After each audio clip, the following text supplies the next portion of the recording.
नमस्कार. 11:30च्या बातमीपत्रामध्ये मी ज्योती आंबेकर आपलं स्वागत करते. सुरुवातीला एक नजर ठळक बातम्यांवर. अफगाणिस्तानात काबूल इथं भारतीय दूतावासाजवळ स्फोट, मात्र दूतावासातील सर्वजण सुरक्षित. 4 देशांच्या दौऱ्यादरम्यान पंतप्रधान नरेंद्र मोदी स्पेनमध्ये दाखल, आर्थिक आणि सांस्कृतिक संबंधांवर भर. कर्जमाफीसह विविध मागण्यांसाठी शेतकऱ्यांचा आज मध्यरात्री संपावर जाण्याचा निर्धार कायम. स्वच्छ भारत अभियानाअंतर्गत दरवाजा बंद मोहिमेचा मुंबईत प्रारंभ, राज्य लवकरच हागणदारी मुक्त होण्याचा मुख्यमंत्र्यांचा विश्वास. आणि तंबाखू उद्योगामुळे शाश्वत विकासासमोर उभी राहणारी आव्हानं, जागतिक तंबाखू विरोधी दिनाची मध्यवर्ती संकल्पना, जागृतीपर कार्यक्रमांचं आयोजन. आणि आता सविस्तर वृत्त. अफगाणिस्तानमध्ये काबूल इथं आज सकाळी झालेल्या बॉम्बस्फोटामध्ये किमान 50 जण मृत्युमुखी पडल्याची किंवा जखमी झाल्याची माहिती अफगाणिस्तान सरकारनं दिली आहे. भारतीय दूतावासाजवळ हा स्फोट झाला असला तरी दूतावासात उपस्थित असणारे सर्व लोक तसंच कर्मचारी सुरक्षित आहेत, असं भारताचे परराष्ट्र व्यवहार मंत्री सुषमा स्वराज यांनी सांगितलं आहे. दूतावासाच्या खिडक्यांचं काही प्रमाणात नुकसान झाल्याचं वृत्त आहे.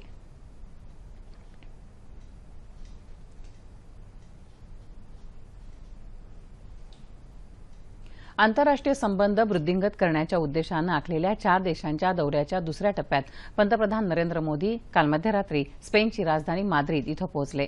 स्पेनमधल्या भारतीय नागरिकांनीही मोदी यांचं जोरदार स्वागत केलं. स्पेनशी आर्थिक आणि सांस्कृतिक संबंध बळकट करण्याबद्दल या भेटीत चर्चा केली जाणार आहे. स्पेनच्या पंतप्रधानांशी उच्च तंत्रज्ञान क्षेत्रातल्या भागीदारीबद्दल चर्चा करण्याबरोबरच पंतप्रधान मोदी स्पेनच्या राजांचीही भेट घेणार आहेत. 1988 नंतर भारतीय पंतप्रधान प्रथमच स्पेनला भेट देत आहेत. याआधी पंतप्रधान मोदी यांनी जर्मनीच्या चान्सलर अँजेला मर्केल यांच्या समवेत व्यापार, कौशल्य विकास, सायबर सुरक्षा, दहशतवाद नियंत्रण यासह इतर महत्वाच्या मुद्द्यांवर विस्तृत चर्चा केली. यानंतर उभय देशात 12 करारांवर स्वाक्षऱ्या करण्यात आल्या. दहशतवादाला आळा घालण्यासाठी मानवतावादी शक्तींनी एकत्र यायला हवं, असं पंतप्रधान म्हणाले.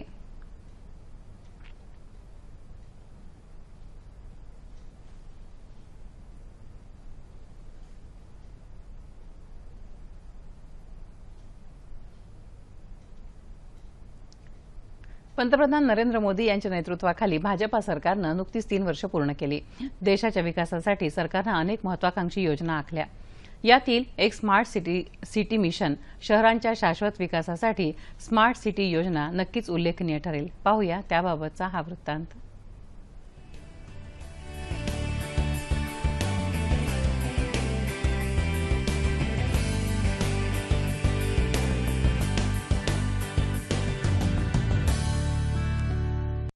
नोकरी तसंच इतर आवश्यक सोयी सुविधांसाठी ग्रामीण भागातल्या लोकांनी शहराची वाट धरली. गावं ओस पडली आणि शहरात गर्दी वाढू लागली. सोयी सुविधांचा अभाव निर्माण झाला. त्यामुळे गावं असो वा शहरं, सर्वत्र आवश्यक सुविधा मिळाल्याच पाहिजेत असा निश्चय पंतप्रधान नरेंद्र मोदी यांच्या नेतृत्वाखाली भाजपा सरकारनं केला. स्मार्ट सिटी मिशन हे पाऊल सरकारनं उचललं. त्यातून देशात 100 शहरं ही मोठ्या शहरांची उपशहरं म्हणून विकसित करण्याचं किंवा मध्यम आकारांच्या शहरांचं आधुनिकीकरण करण्याचं ध्येय सरकारनं ठेवलं आहे. यामुळे स्थानिक अर्थव्यवस्थेला बळकटी मिळेल. परिवहनाच्या विविध प्रकल्पांना चालना देऊन त्यात वाढ केली जाईल. आतापर्यंत या मिशनमध्ये 63 शहरांची निवड करण्यात आली आहे. यात महाराष्ट्रातल्या बृहन्मुंबई, ठाणे, कल्याण, डोंबिवली, नवी मुंबई, नाशिक, अमरावती, सोलापूर, नागपूर, पुणे आणि औरंगाबाद या शहरांचा समावेश आहे. स्मार्ट शहरं पायाभूत सुविधांनी युक्त असतील. चांगल्या प्रतीचं जीवनमान, निश्चित पाणी आणि वीज पुरवठा, मलनिस्सारण आणि घनकचरा व्यवस्थापन, कार्यक्षम नागरी वाहतूक, IT कनेक्टिव्हिटी, ई-प्रशासन आणि नागरिकांचा सहभाग, त्याप्रमाणे नागरिकांची सुरक्षितता ही स्मार्ट शहरांची काही वैशिष्ट्ये असतील. शहरी परिवर्तनाचं उद्दिष्ट गाठण्यासाठी स्मार्ट सिटीला पूरक अमृत मिशन योजनाही केंद्र सरकारनं सुरू केली. सरकारच्या या महत्वाकांक्षी योजनेमुळे आधुनिक भारताचा नवा चेहरा लवकरच सर्वांसमोर येईल, हे नक्की.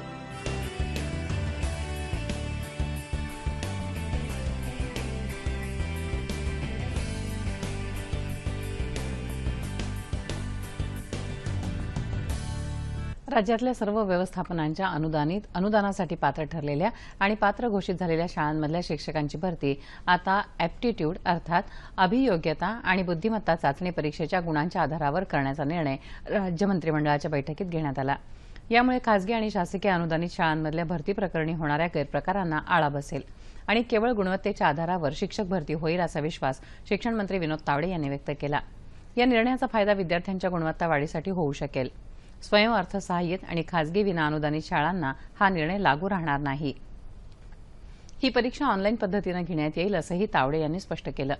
शेतकऱ्यांना माफक दरात आणि त्यांच्या सोयीनुसार वीज पुरवठा उपलब्ध होण्यासाठी राज्यात मुख्यमंत्री सौर कृषी वाहिनी योजना राबवायलाही या बैठकीत मान्यता मिळाली। ऊर्जा बचत आणि संवर्धनासाठी तयार करण्यात आलेलं राज्य ऊर्जा संवर्धन धोरण 2017 राबवायलाही या बैठकीत मान्यता मिळाली।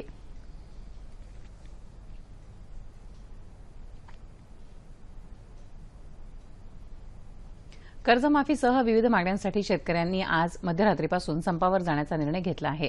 मुंबईत मुख्यमंत्र्यांसोबत झालेल्या बैठकीमध्ये कर्जमाफीबाबत कुठलंही ठोस आश्वासन न मिळाल्यानं संप कायम ठेवण्याचा निर्धार शेतकऱ्यांनी केला आहे। 7/12 कोरा करण्याचं लेखी आश्वासन मिळाल्याशिवाय पुढे चर्चा होणार नाही अशी शेतकऱ्यांच्या शिष्टमंडळानं अट घातली होती। पण सरकारनं याबाबत भूमिका न घेतल्यानं आजपासून संपाचा हत्यार शेतकऱ्यांनी उपसला आहे। कर्जमुक्ती आणि हमीभावासाठी संप करत असून दूध आणि भाजीपाला विक्री शेतकरी बंद करणार असल्याचं अन्नदाता शेतकरी संघटनेचे प्रदेश अध्यक्ष जयाजीराव सूर्यवंशी पाटील यांनी यावेळी सांगितलं।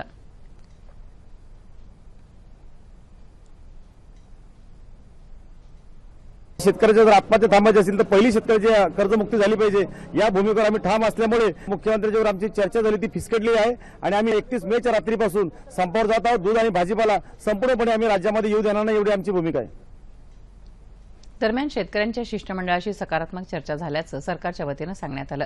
शेतकऱ्यांसाठी सरकार कायम सकारात्मक राहिलं आहे, त्यामुळे योग्य वेळी कर्जमाफी देऊ असं मुख्यमंत्री म्हणाले। केंद्र सरकारच्या महत्वाकांक्षी स्वच्छ भारत अभियान कार्यक्रमाअंतर्गत दरवाजा बंद या अभियानाचा मुंबईत प्रारंभ झाला। या कार्यक्रमाला मुख्यमंत्री देवेंद्र फडणवीस, केंद्रीय ग्रामविकास मंत्री नरेंद्रसिंह तोमर, ज्येष्ठ अभिनेते अमिताभ बच्चन, स्वच्छता आणि पाणीपुरवठा मंत्री बबनराव लोणीकर, ग्रामविकास मंत्री पंकजा मुंडे यांच्यासह अनेक मान्यवर उपस्थित होते। राज्यातले 11 जिल्हे हागणदारी मुक्त झाले असून राज्यातले उर्वरित जिल्हेही लवकरच हागणदारी मुक्त होतील असा विश्वास देवेंद्र फडणवीस यांनी यावेळी व्यक्त केला।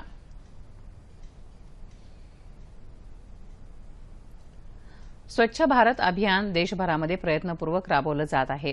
बीड जिल्ह्यामध्ये वडवणी तालुका संपूर्ण हागणदारीमुक्त तालुका झाला आहे। पाहूया याविषयीचा हा वृत्तांत। दुष्काळानं ग्रासलेला बीड जिल्ह्यातला हा वडवणी तालुका, शिक्षणाचा अभाव असणाऱ्या या तालुक्याचा मानव विकास निर्देशांकही खालावलेला आहे। अशा परिस्थितीतही हा तालुका संपूर्ण हागणदारी मुक्त तालुका ठरला आहे। हे साध्य होऊ शकलं ते इथल्या नागरिकांनी आणि जिल्हा परिषदेनं राबवलेल्या हागणदारी मुक्त गाव चळवळीमुळे। गावाशी मीटिंग बोलवून अंगणवाडी गाववाल्याशी वेळोवेळी चर्चा करून त्यांनी सहकार्य केलं आणि 2 वर्षापूर्वी सगळे लोक बाहेर आजूबाजून सगळी घाण होती खूप, तर आता ती 100% मुक्त झाली। यावर्षी आम्ही प्लॅनिंग करून आमच्या सर्व टीमनं, गट विकास अधिकारी, ग्रामसेवक, आरोग्य विभाग, ICDS या सर्व टीमनं एकत्रित येऊन हा तालुका 100% करायचा असं निश्चित केलं। त्याप्रमाणे आम्ही एका महिन्यामध्ये राहिलेले 64% शौचालय आम्ही त्या ठिकाणी बांधून हा तालुका हागणदारीमुक्त केला।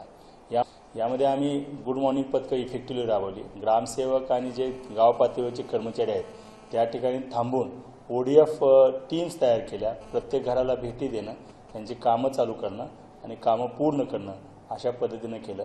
यामध्ये लोकांनी मोठ्या प्रमाणावर आमच्याकडे निधी नसताना सुद्धा स्वतःजवळचे पैसे घालून ही जी कामं आहेत ती आम्ही वेगानं त्या ठिकाणी पूर्ण केलेली आहेत। चिंचवण गावात नागरिकांनी एकत्र येऊन टमरेल मुक्ती अभियान राबवलं। गावात गुड मॉर्निंग पथकानं नागरिकांना शौचालय बांधायला प्रवृत्त केलं। त्यामुळेच 4000 लोकसंख्या असलेल्या गावातल्या 422 कुटुंबियांनी आज घरात शौचालय बांधलं आहे। त्यामुळे वडवणी तालुक्याचा हा आदर्श सर्वांनीच अंगीकारायला हवा। कैद्याचं कुटुंब आणि त्यांच्या मुलांना उत्तम जीवनमान मिळावं यासाठी प्रिझन फेलोशिप इंडिया या सामाजिक संस्थेच्या वतीनं दरवर्षीप्रमाणे मुंबईत एका शिबिराचं आयोजन करण्यात आलं होतं। यात कैद्यांच्या कुटुंबियांच्या दंत आणि वैद्यकीय तपासण्या करण्यात आल्या, तसंच चित्रकला स्पर्धाही घेण्यात आली। कैद्यांच्या मुलांना शालेय वस्तूंचं वाटपही करण्यात आलं.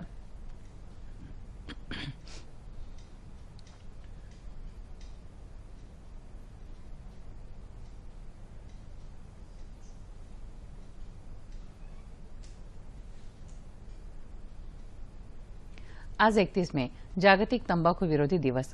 तंबाखू उद्योगामुळे शाश्वत विकासासमोर उभी राहणारी आव्हानं ही यावर्षीची मध्यवर्ती संकल्पना आहे. तंबाखू सेवन करणाऱ्यांच्या आरोग्यविषयक आणि आर्थिक अडचणीकडे लक्ष वेधणं हा या संकल्पनेमागचा आणखी एक उद्देश असल्याचं WHO अर्थात जागतिक आरोग्य संघटनेनं स्पष्ट केलं आहे. तंबाखूमुळे जगामध्ये दरवर्षी 60 लाख मृत्यू होतात. यापैकी 6 लाख मृत्यू अप्रत्यक्ष धूम्रपानामुळे होतात. याच्या गांभीर्याची जाणीव करून देण्यासाठी 1987 पासून दरवर्षी 31 मे हा दिवस WHOद्वारे जागतिक तंबाखू विरोधी दिवस म्हणून पाळला जातो. तंबाखूच्या दुष्परिणामांविषयी जनजागृती करण्यासाठी काल मुंबईत कॅन्सर पेशंट एड असोसिएशन, जागतिक आरोग्य संघटना आणि आरोग्य मंत्रालय यांच्या संयुक्तपणे एका सांगीतिक कार्यक्रमाचं आयोजन करण्यात आलं होतं.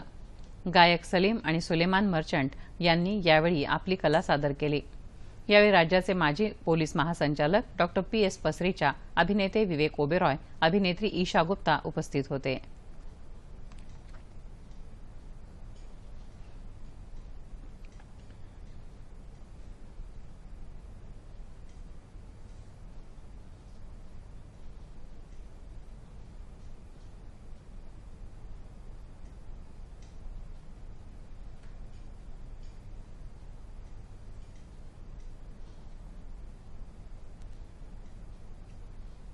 अकराव्या शतकामध्ये माळवा प्रांतावर मराठी हुकूमत असताना मुस्लिम आक्रमकांपासून प्रजेचं संरक्षण करणाऱ्या महाराणी अहिल्यादेवी होळकर यांची आज जयंती.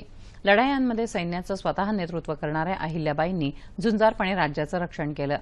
इंदूरच्या समृद्ध नगर निर्मितीचं श्रेय अहिल्याबाईंनाच जातं. वाराणसी इथं काशी विश्वनाथ मंदिराची उभारणी त्यांनी केली. हिंदू धर्माच्या अनेक मंदिरांचं संरक्षण करण्याबरोबरच त्यांनी द्वारका, वाराणसी, उज्जैन, नाशिक, गया, परळी वैजनाथ इथं धर्मशाळाही उभारल्या. सोमनाथ इथल्या मंदिराची जीर्ण अवस्था पाहून त्यांनी तिथं भव्य शिवमंदिर उभारलं. प्रखर न्यायबुद्धी आणि कुशल राज्यकारभारासाठी आजही राजमाता देवी अहिल्याबाईंचं स्मरण केलं जातं. भारतीय अर्थव्यवस्थेचा कणा असणारा नैऋत्य मोसमी पाऊस नेहमीपेक्षा 2 दिवस आधी म्हणजेच काल केरळमध्ये ईशान्येकडच्या काही राज्यांमध्ये दाखल झाला. मोरा चक्रीवादळामुळे मान्सूनची आगेकूच सोपी झाली असल्याचं भारतीय हवामानशास्त्र विभागाच्या महासंचालकांनी सांगितलं आहे. चांगल्या पावसाच्या अंदाजामुळे राज्यातही शेतीच्या कामांची लगबग सुरू झाली आहे. 4 वर्षांपासून दुष्काळाशी लढणाऱ्या बुलडाणा जिल्ह्यामध्ये हंगामापूर्वीची कामं पूर्ण होत आली आहेत. आमच्या शेतीचे पूर्व मशागतीचे कामं, नांगरणी, वखरणी आणि काडी कचरा वेचणे पूर्ण काम झालेले आहे आणि एका दमदार पावसाची सुरुवात आणि चांगला पाऊस पडल्यानंतर आम्ही पेरणीची सुरुवात करणार आहोत. शेतीचे सर्व कामे आता आटोपलेली आहे, जसे की कल्टिवेटर, नांगरणी, त्यानंतर रोटावेटर असेल, जे काय असेल ते सर्व आम्ही पूर्ण कामं कंप्लीट केलेलं आहे आणि बियाणे भरून ठेवलेलं आहे. त्यानंतर खते वगैरे सर्व आम्ही इथे तयारी आमची पूर्ण झालेली आहे. फक्त आता एक चांगला दमदार जोरदार पाऊस झाला त्यानंतर आम्ही आमची पूर्ण पेरणी आटोपणार आहोत. जिल्ह्यात बियाणांचा मुबलक साठा उपलब्ध असून योग्य पाऊस झाल्यावरच शेतकऱ्यांनी पेरणी करावी असं आवाहन बुलडाण्याच्या कृषी अधिकाऱ्यांनी केलं आहे. दरम्यान राज्यात काही ठिकाणी काल मान्सूनपूर्व पावसाच्या सरी झाल्या. येत्या 24 तासात कोकणात बहुतांश ठिकाणी तसंच मध्य महाराष्ट्र आणि विदर्भात तुरळक ठिकाणी मेघगर्जनेसह पाऊस पडण्याची शक्यता आहे. याच काळात विदर्भात तुरळक ठिकाणी सोसाट्याचा वारा आणि मेघगर्जनेसह पाऊस पडेल असा इशारा हवामान विभागानं वर्तवला आहे. ठळक बातम्या पुन्हा एकदा. अफगाणिस्तानात काबूल इथं भारतीय दूतावासाजवळ स्फोट, मात्र दूतावासातील सर्वजण सुरक्षित. 4 देशांच्या परदेश दौऱ्यावर पंतप्रधान नरेंद्र मोदी स्पेनमध्ये दाखल. आर्थिक आणि सांस्कृतिक संबंधांवर भर. कर्जमाफीसह विविध मागण्यांसाठी शेतकऱ्यांचा आज मध्यरात्री संपावर जाण्याचा निर्धार कायम. स्वच्छ भारत अभियानाअंतर्गत दरवाजा बंद मोहिमेचा मुंबईत प्रारंभ. राज्य लवकरच हागणदारीमुक्त होण्याचा मुख्यमंत्र्यांचा विश्वास. आणि तंबाखू उद्योगामुळे शाश्वत विकासासमोर उभी राहणारी आव्हानं, जागतिक तंबाखू विरोधी दिनाची मध्यवर्ती संकल्पना, जागृतीपर कार्यक्रमांचं आयोजन. याबरोबरच हे बातमीपत्र संपलं. पुन्हा भेटूया दुपारी 2:30 वाजता आपल्या सह्याद्री वाहिनीवर. नमस्कार.